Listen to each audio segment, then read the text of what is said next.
Did you know that there's a plant strong enough to replace plastic, oil, and building materials? That the same plant has been cultivated for industrial purposes for over 12,000 years. Yet it's been classified as a Schedule I controlled substance drug by the U.S. government. Nope, not marijuana, hemp. Recently, Kentucky Agriculture Commissioner James Cormer has requested a legal review of the steps necessary for hemp regulation if the federal ban is lifted on growing the crop. That's right, Kentucky could soon be reviving an industry that only a century ago was considered to be the most important cash crop and vital to the strength of the U.S. economy. So let's backtrack a little bit and talk about what hemp actually is. Throughout human existence, hemp has been used as an important source of fuel, clothing, shelter, and even food for people all over the world. In this country, industrial hemp was widely cultivated since America's first settlers arrived in the early 1600s. In fact, even our founding fathers acknowledged hemp's enormous benefits.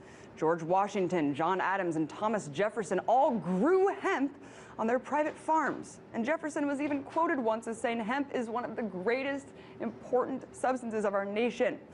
The Declaration of Independence itself was even drafted on paper derived from hemp. So what happened?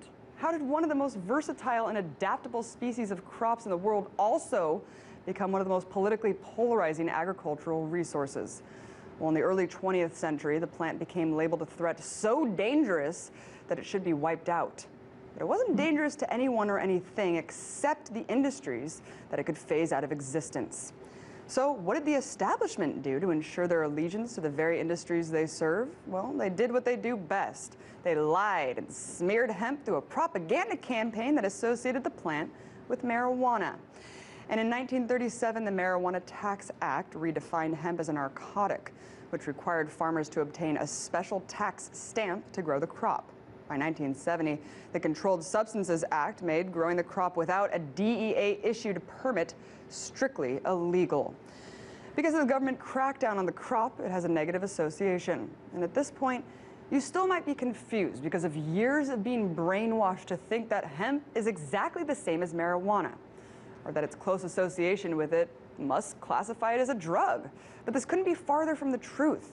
Just check out the Congressional Research Service report on hemp that states, quote, although marijuana is also a variety of cannabis, it is genetically distinct from industrial hemp, and it is further distinguished by its use and chemical makeup. So, hemp is genetically distinct from the drug, marijuana. In fact, if you smoked an entire garbage bag full of hemp, you wouldn't get high. Yet the plant remains illegal under U.S. federal law.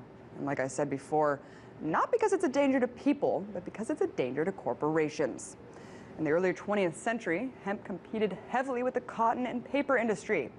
Because paper made from trees had to compete against environmentally friendly hemp products, the paper industry was at risk to suffer.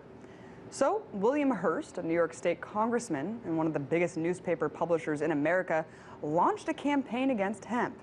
He used his publication to smear the public's perception of the crop, which at the same time was threatening his successful paper company.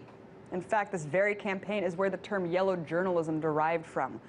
But this was in the 1920s. How is the propaganda still working today?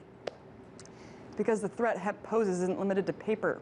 Reviving the industry could potentially devastate the profits of huge corporations that manufacture lumber, fossil fuels, steel, alcohol, and even food, among many other things, including this. In 1941, Henry Ford even built a car made almost entirely from hemp. The frame of the car was 12 times lighter than steel and 10 times stronger. Not only that, but the car was powered by hemp seed oil. Do I even have to explain the threat that this technology would pose to giant oil companies? Processed hemp also creates one of the strongest fibers we know of, providing all natural materials to build homes, ships, trains, planes, and automobiles, and practically indestructible clothing. Furthermore, hemp seed oil can be made into lotions and skin creams. The practical applications for this plant are limitless, and the reason it remains illegal is simple.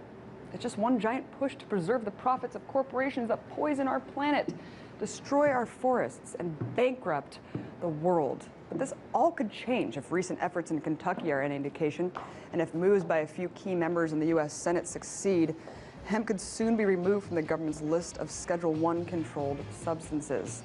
The hemp industry could very well be revived back to being America's #1 cash crop. And that's one step closer to succeeding against a model of profit, greed, and control that sadly defines this country today.